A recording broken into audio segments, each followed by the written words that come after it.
On this episode of METV, That's an old rifle. Now they call them a 30-30, but it used to be 30 WCF. We were lucky enough to open a fiddle school, so there's Métis of all ages. As soon as you get out into nature, you'll hear our elders speak about our connection to the land and how without the land, we're not who we truly are. I round this off, shave it down, and then fit it into here. And that year we came back to Rocky Mountain House and we were to go across the mountains for shore. The next spring, we went across the mountains and found a Kootenai house.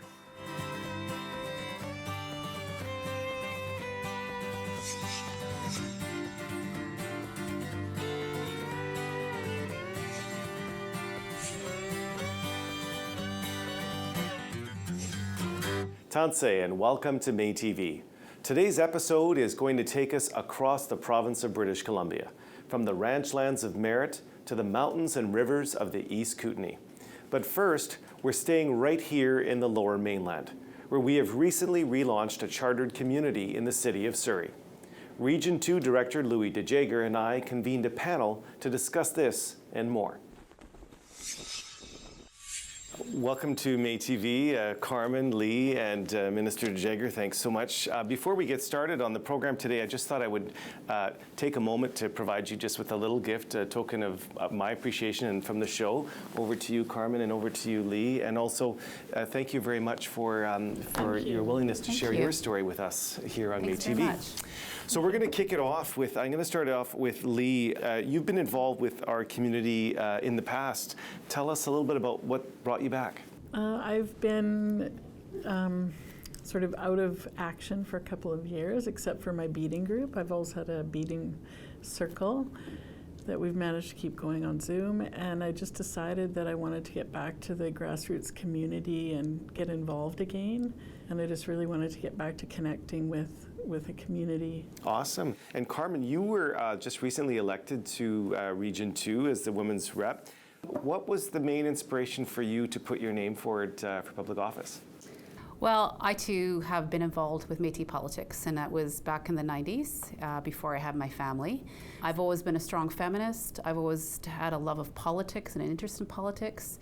So in raising my kids, who I've always taught to be really politically aware and active, I always believe in leading by example, and I've always wanted to get back into Métis politics. So I thought it was an area where I could put my passion and my energy and hopefully some of my lived experience. Well, that's awesome, and I always applaud anyone who puts their name forward for public office, so congratulations again on your victory. And Minister De Jager, I know you've been very active in this community, very active in the Surrey Delta area. Tell us a little bit about what's been going on. You know, there's been such a demand out there, and people have been saying, you know, where's the voice, where's the presence? So there has been a gap out here for probably close to 3 years. And there's such a demand and hunger for not just the culture, but, you know, the knowledge. People want to know, and young kids want to know, the schools want to know, and it's just demand. We can't seem to have enough people to go into the schools and present programs. So we really took a hard look at Surrey and Delta, tried to figure out what those gaps were, and now we've reformed the community that was here, which because of COVID and whatever other reasons weren't quite active, and we've decided to light that fire again and organize the Surrey and Delta Métis Association. So that's where we're at, and we actually have a home right in Cloverdale, right across from the Surrey Cloverdale Library, and we're on our way. So Carmen or Lee, maybe you can weigh in here. What can people expect when the new chartered community is kind of up and running? And if someone is watching the program today and they'd like to get involved, maybe you could shed some light on that. So far, we've got set up with in the office sharing with Waichea, and I think it's Wednesdays. We have a lunch for seniors that can come and drop in. We want to have activities for youth. We definitely want to have cultural activities there. We'll have some jigging. We'll have beading circles, coffee circles, that kind of thing. Different things for different people.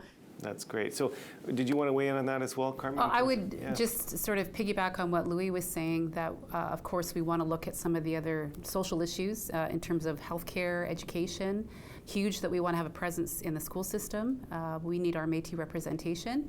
As well, yesterday there was a report that came out on Métis Health, so I think we have a unique opportunity to be a voice in Fraser Health for sure. Mm-hmm.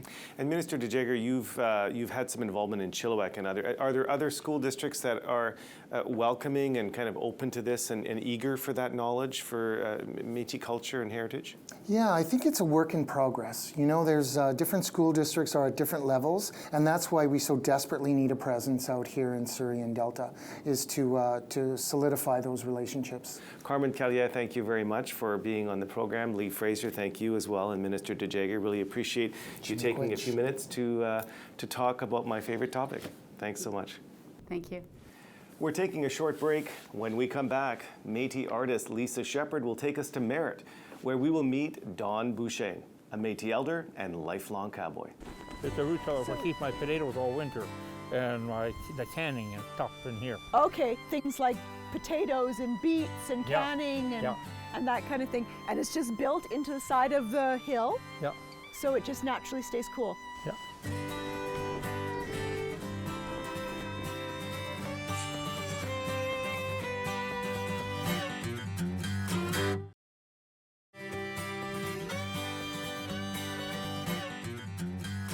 Welcome back. Ever since our first episode last year, Métis artist Lisa Shepherd has traveled the province and shared with us the stories of Métis Kiteayaks, which means old ones in Michif. Today, she'll take us to Merritt for a history lesson with Métis elder and lifelong cowboy, Don Boucher.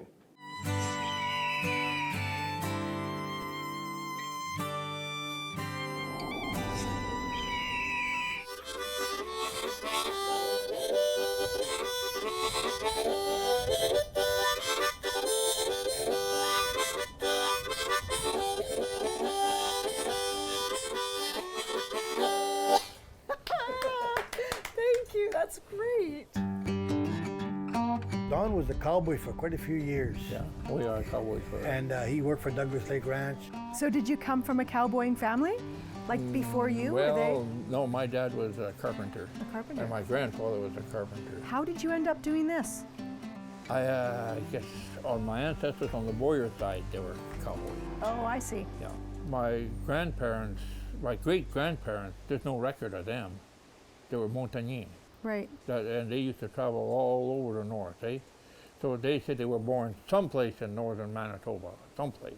But the stories passed down in your family. Like you know about them because you were told about them. Yeah. Yeah. Yeah. And they were Montagnais. My mom would never admit she's Métis. Never. No. She was French. But she talked Michif. Well, these are wild horses. Horses know if you got a bad spirit or a good spirit. Yeah. Is there much of a cowboying culture still? It's not the same. Not the same. No, What's there's different? cowboys out there. They're more interested in how they look than doing the work, eh? I don't know. You look good.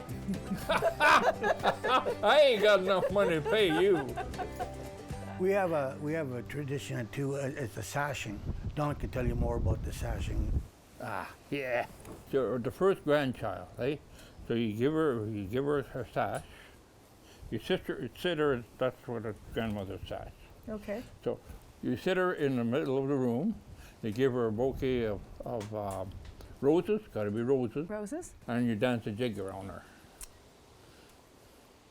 That's the first grandchild. And elders, when they reach 75, Yeah. I don't have a grandfather's the elder's sash. I used to have one. They give them, they do the same thing again when they reach 75, and they dance a jig around them. This one here was for the outguards in the buffalo hunt. You know, Yeah. they had 10 men to each captain. Okay. And then each outfit, like you had the outguards and you had in-guard. This was given to the outguards of the buffalo hunt, see? And the red one, I haven't got it anymore. But there's another colored one for the inside.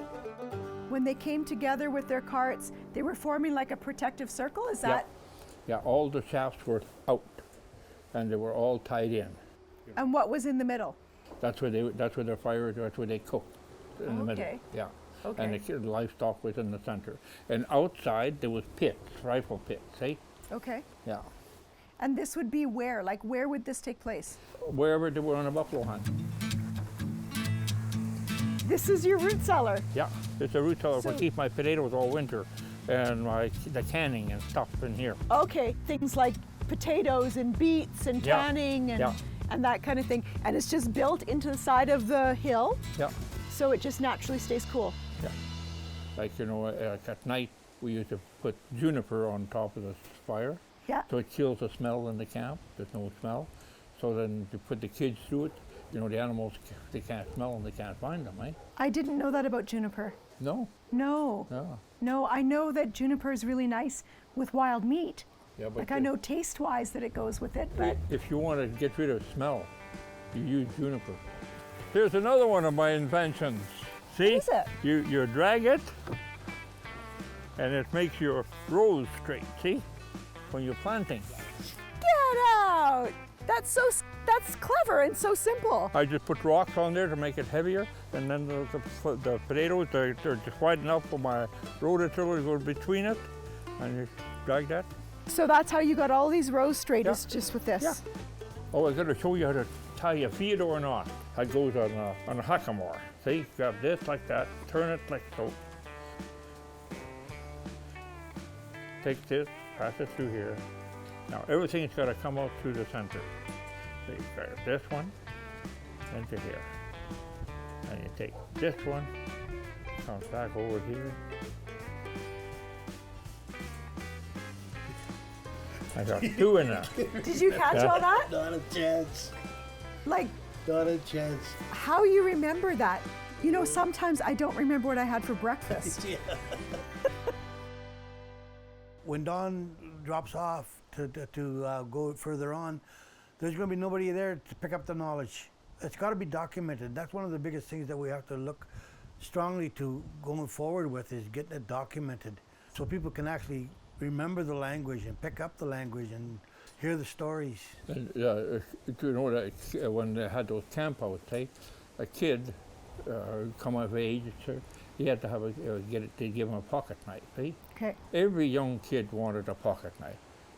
A MET without a pocket knife, he's not MET. Right. No, you got to have a pocket knife all the time. See? Yeah. On the side. Always. Yeah. And I've got several of them. And here's my tomatoes. See? And there's even tomatoes growing on there. They're not supposed to be growing that fast. They even got some big ones underneath here, see?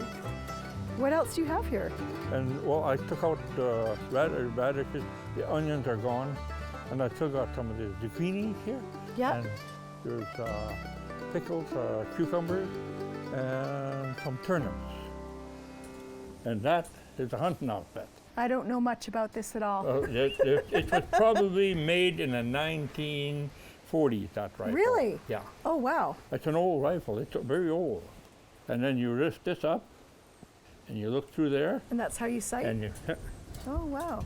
That's an old rifle. Now they call them a 30-30, but Okay. it used to be 30 WCF. I have a little something for you to thank you. Oh, yeah? Well, that's for you. Oh. You can open it. I can? Yeah. I like the color shirt you're wearing. You'll see why. Oh. It goes with your shirt. Yeah, right color. Yeah, it goes with what you're wearing. Yeah. Did you learn something? I did learn something, yes. Good. Yes. How'd you know I'm not telling you a whole bunch of baloney stories? You know, if you are, I'm just buying right into it because they're good stories. Oh. So I'm okay with that. Oh, okay. Yeah, I just don't think that you would.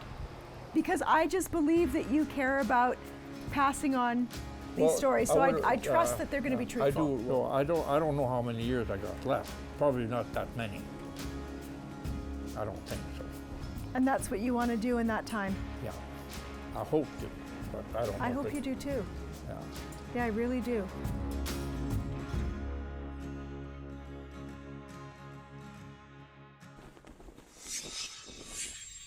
Elders like Dawn provide us with a living link to our past. Preserving our Métis culture and heritage is such a crucial task. That's why we recently launched the Métis Speaker Series, a new podcast to generate discussion and raise awareness of Métis culture. If you're interested in the podcast and would like to learn more, please visit métispodcastseries.ca.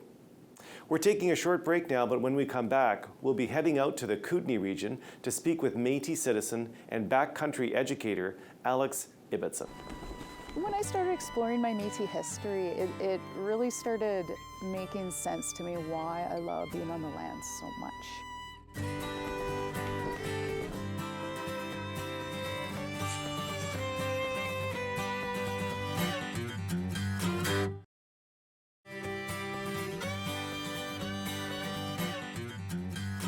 Welcome back. I'm here in the beautiful Kimberley Alpine Resort in Kimberley, British Columbia. I'm here with Alex Ibbotson, and I'm very excited to be able to talk to you a little bit today about this beautiful backcountry, this beautiful part of British Columbia. And Alex, you love the backcountry. I've read your bio. I know that you love being out in the backcountry. Why is it so special to be out in this part of the world? When I started exploring my Métis history, it really started making sense to me why I love being on the land so much. I have within my ancestry an Assiniboine guide who's also Métis, and just kind of when you're out in nature, particularly when you're out in nature with other people, the connection, the bond, connecting to the land, it's hard to explain how grounding it is. Tell me a little bit about on-the-land training. I understand you're involved in that. With Canada Backcountry Services, my own company, proudly Indigenous company, I do safety training on the land, first aid training, avalanche skills training, and snowmobile mountain riding.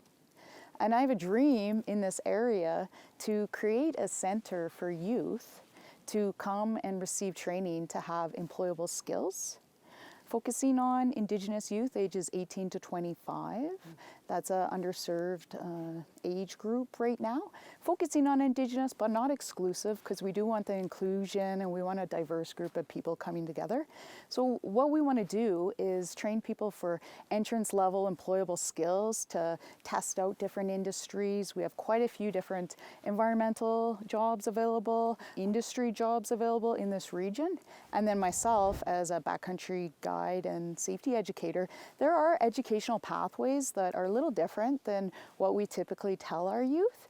So just giving another option. And then the word adventure, when I popped and kind of Googled you and looked at your bio, comes up a lot. What does it mean to you to adventure out? And I mean, in what is clearly one of the Rocky Mountains, you've got the valley, it's just so beautiful here. It must be just amazing to be able to just get in your truck and take off.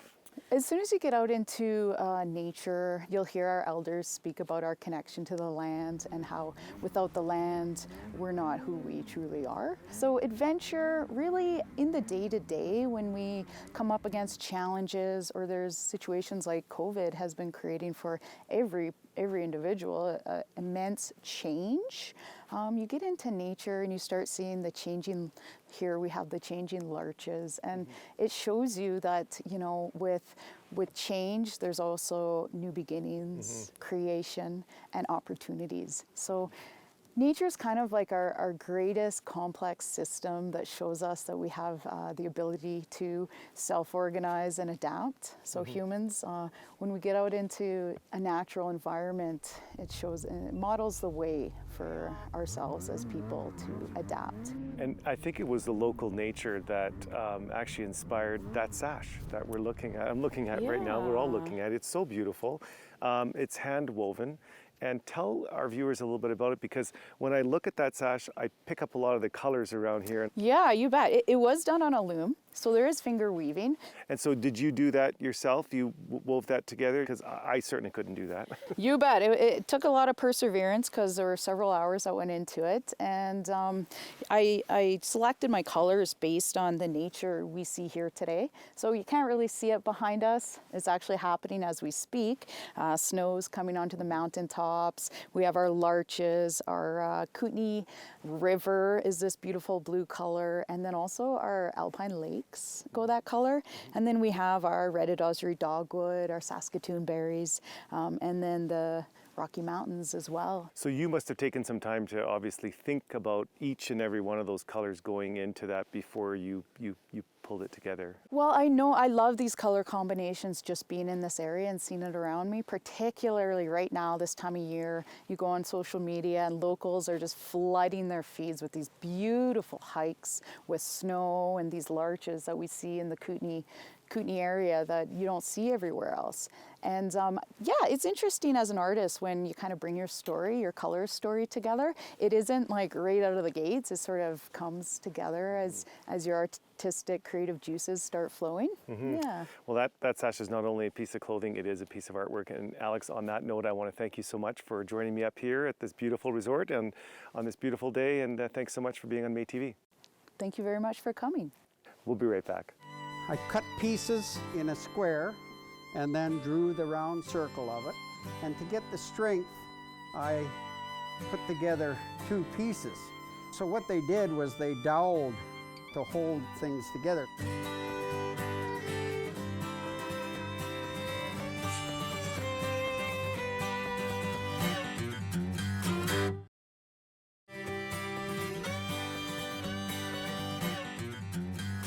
Welcome back. In this segment, we stay in the East Kootenays. Dan Innes is a Métis elder and a woodworker who lives just outside of Cranbrook. After a long career as a blaster in local mines, he has turned his focus to helping his local Métis community.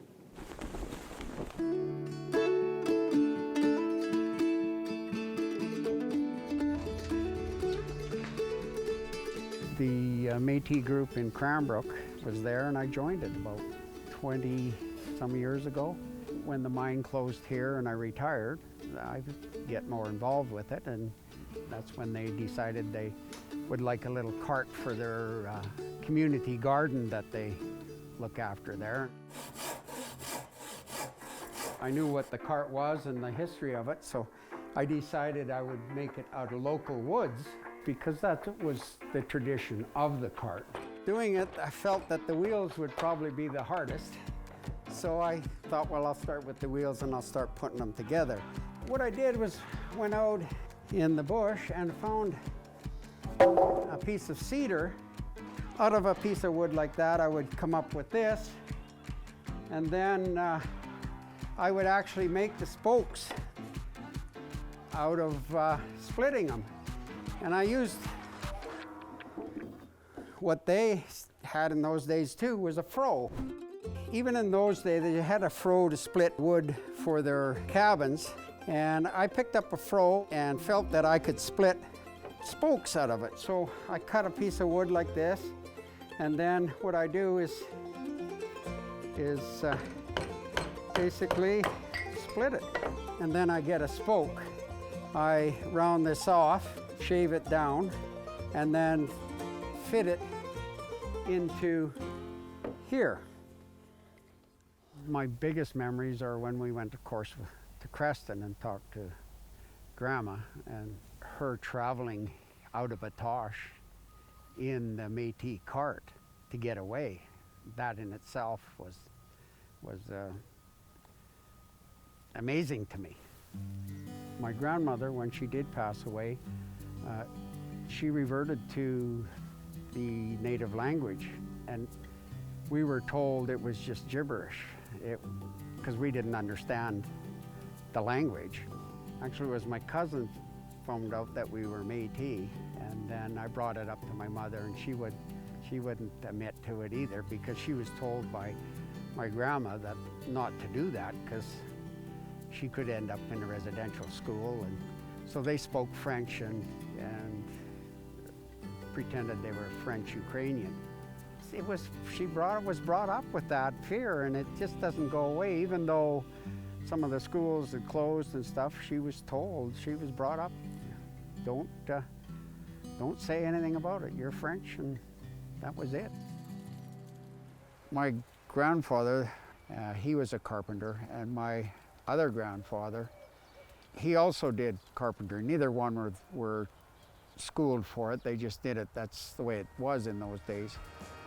And I was interested in it, and Dad built his house, and of course, I was right there breaking the levels and and getting into trouble, but I guess I had it in my blood.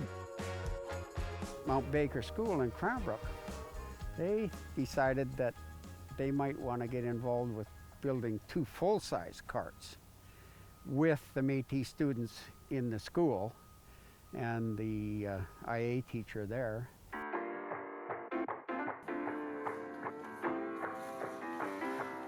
The Red River Cart construction project idea came about with the integration of First Nations learnings within the curriculum. This is a set of plans from Parks Canada about components and construction of a Red River Cart. One of the more difficult components here, the wheel construction. I cut pieces in a square and then drew the round circle of it. And to get the strength, I put together 2 pieces. And here they would have used hide glue and stuff like that, but it wouldn't stand up. So what they did was they doweled to hold things together.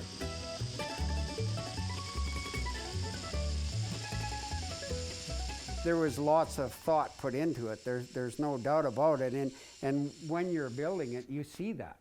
It's just real interesting. Even though it's a simple project, a cart, there's lots of engineering into it. Having somebody like Dan who can share the history and can share his struggle doing it recently within the last few years, I think is really helpful to the students to see that, you know, it's not an easy thing. It's not something that just sort of came to be without effort. They tapered the axle through here. They would put a taper in it, and I often wondered why they did it, and I studied it up, is that taper would not tighten. So even though it got full of sand and everything, the taper would keep it from seizing and wearing out, because it would just back itself off. And of course, if you had to take it apart, it just popped apart real easy. It was not a problem to get it apart. So I'm learning all the time. Even though I'm going to do some educational stuff with it, I'm learning just as much as they will.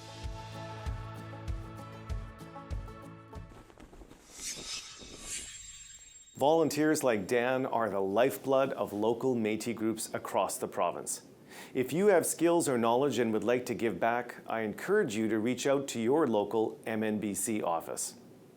We're taking a short break, but when we come back, we're heading to Golden, British Columbia to speak with Métis musicians Drew and Karen Nagao.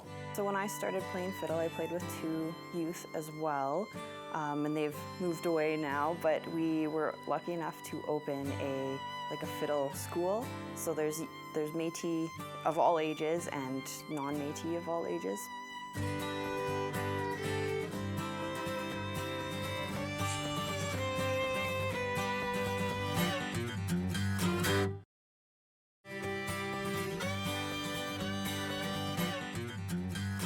Welcome back. We're here in Golden, British Columbia, a very historic community in British Columbia, and I'm here at the Golden Museum. I want to thank the museum for allowing us to have the whole METV crew here today. Catherine and Drew, thank you so much for being on METV today with me. Now, Drew, you play the fiddle, so we all know that the fiddle is core to the music, to Métis culture. So what drew you into learning how to play the fiddle? So I was lucky enough to start playing violin when I was about 5 years old, and it slowly turned into fiddle as I got more connected to my Métis roots. So how long did it take you to learn your craft and your art form? I've been playing for almost 15 years now. So. Well, now, Catherine, you're going to be, in a few moments, we're going to get to see the both of you perform. So I know growing up when I was a kid, we had my grandfather played the fiddle, and it filled up our house. Mm-hmm. But there were a lot of accompaniments to the fiddle. So I heard the spoons, and there were other things. You play the comb. So tell me a little bit, tell our viewers what that is. Well, everybody had a comb in their hip pocket like all the guys did, so we used to just use their comb. It didn't seem to matter about germs or anything like that, like it is now. So somebody always smoked, so they used the cigarette papers for the paper for the comb. Right. And so it was like the old-time hamazoo. Mm-hmm. Like they have these hamazoos they have now with the paper in them. And so I use packing, or not packing paper, but wrapping paper. So could you show me that, just so I can take? Yeah. Because it's hard to imagine, like when you. So they just had the old same old pocket comb, and the tobacco. They used to just put the paper here like that, and if you didn't want to touch, you switch it out with somebody else with a new piece of paper. Eh? So how did you, when my grandfather played the fiddle, he wasn't playing, he was playing by ears, he said. So Yeah. so when the both of you are playing together, it's obviously not off a sheet of music. So how do you make that work? You learn the fiddle just by ear. Somebody will play, slow it down for you. You watch their fingers and their bow, and you just slowly pick it up piece by piece. And what about you, Catherine? How do you integrate when you're hearing the fiddle play? How do you know? Oh, it's just hum along. You just hum along. So if you're just hum along normally, you just use the comb to hum along. And are there other Métis people in Golden that are learning the fiddle and learning those historic kind of connections to our Métis roots? Are you aware if there's anyone else in the area that's doing that? Yeah, so when I started playing fiddle, I played with 2 youth as well, and they've moved away now, but we were lucky enough to open a fiddle school. Oh. So there's Métis of all ages and non-Métis of all ages playing. So I was coaching that a little bit before COVID, but. Awesome. Well, we're going to hear a performance from you very momentarily, but I just want to thank the both of you today for both being here. And if anyone is in the Golden area, I know you both would encourage them to come to the Golden Museum and come and see the Métis exhibit that's here, because it's awesome. It's not something you see very often. They've had up to 26 students. That's in awesome. their fiddle camps. That's amazing. Well, congratulations to the both of you, and look forward to hearing your performance. Okay. So what they used to do is just put it on like that and blow through it. So the vibration is what gives it the thing. And don't lick your lips. They're supposed to be dry. So what you do is, so I'll play a little tune, and it was a great thing for kids to do because it tickled their lips and they used to make faces. Anyway, so this is the tune that I'll play. And you have to guess it, and I'll tell you later. So,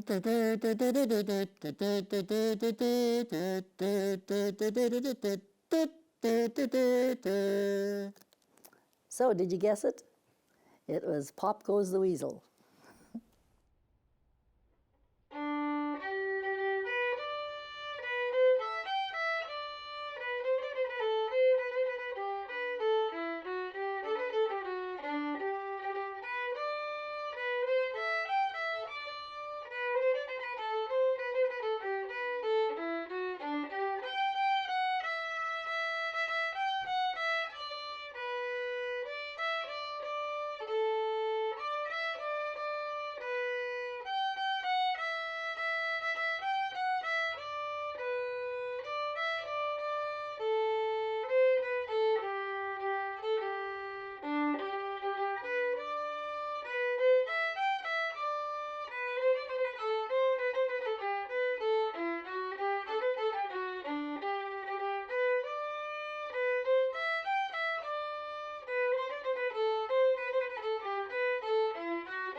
We'll be right back. David Thompson came through, and when he came through with the cour de bois, I noticed he didn't run right to the trade house to have some rum. He looked around and he noticed some plants, and I guess I was feeling shy because my sister Nancy noticed and said, "Charlotte, you speak to everyone, why not the short one?"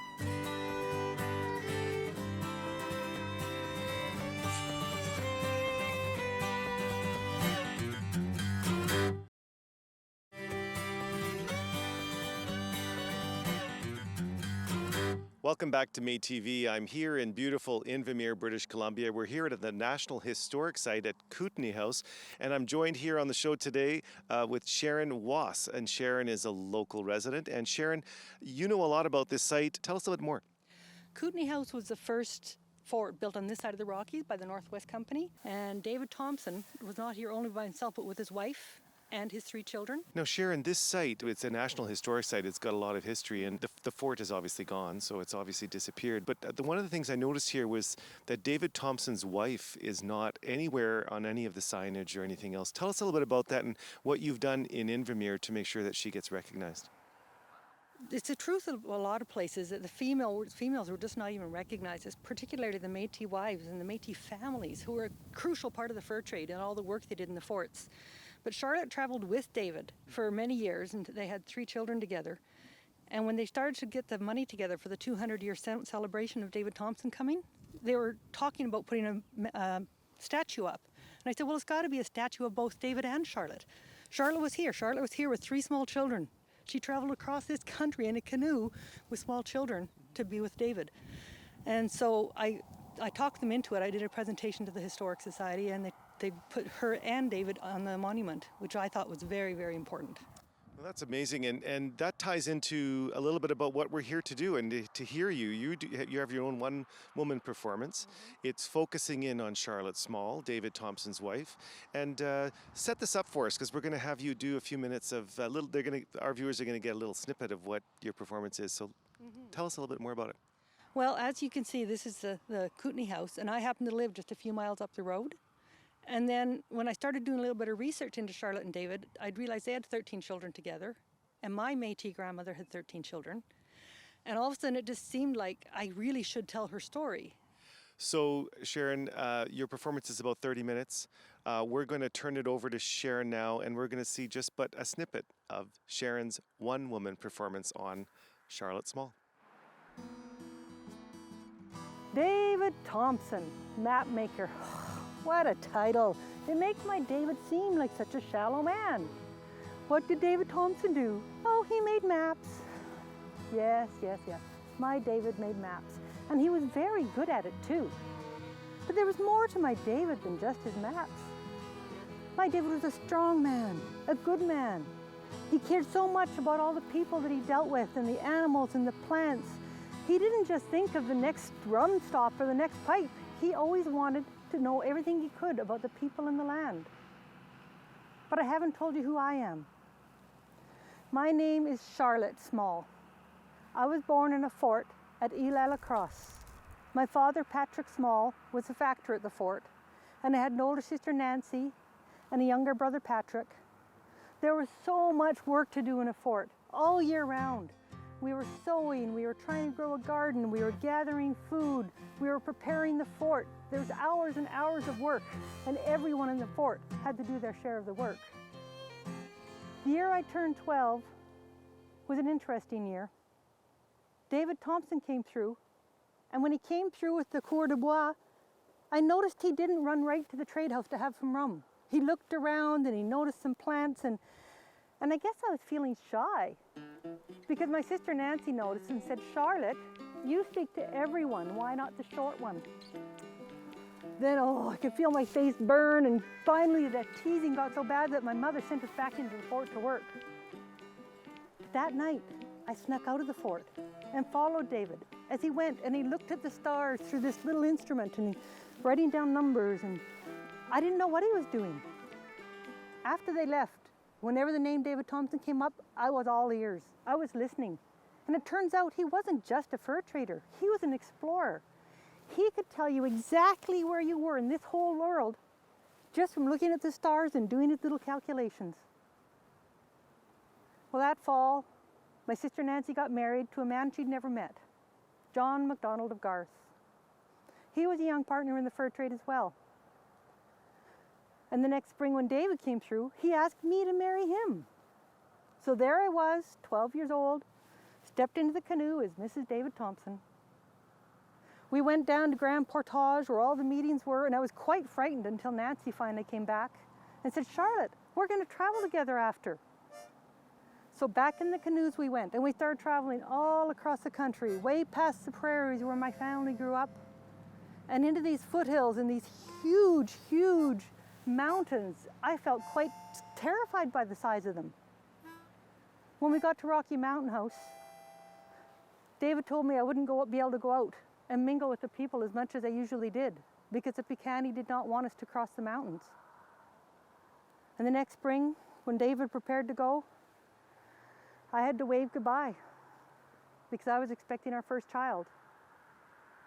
Here I was, 13 years old, about to have my first child, and all alone in this fort. Well, I wasn't all alone. There were men there. But Chief Kootenai, he sent his wives to help me during the birth. Can you imagine my surprise when 6 women came through? 6 women. He had 3 wives about my mother's age and 3 about my age. With these wonderful women, I was quite happy when my darling Fanny was born. Sadly for David, he wasn't able to discover the Pacific that year. The guide he'd traveled led him on a wild goose chase into a snow-filled valley, and he had to come back.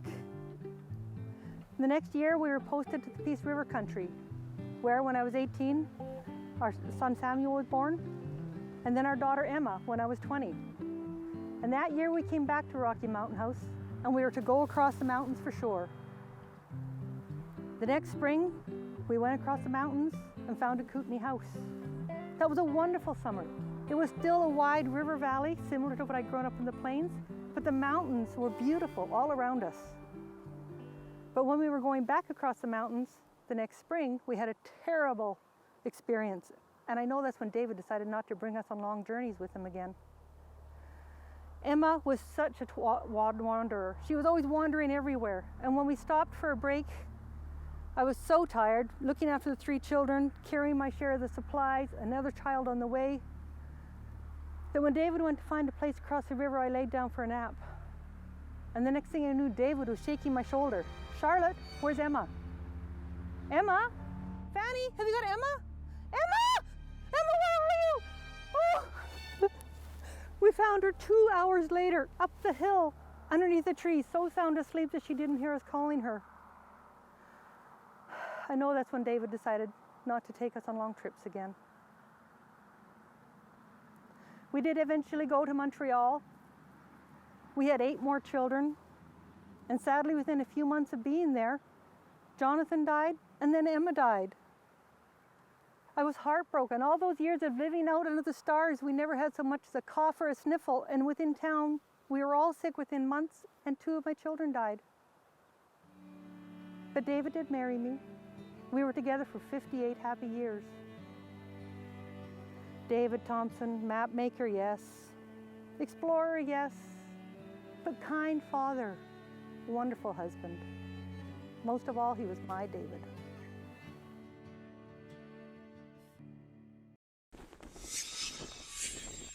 Sharon is a lifelong educator and performer. She continues to stage her one-woman show throughout BC. Visit her website for upcoming dates. And if you're in the Invermere area, I encourage you to visit Kootenai House and the statues of David and Charlotte Small. And that wraps up the show. Remember, if you want to nominate a Métis person to get featured on this program, get in touch.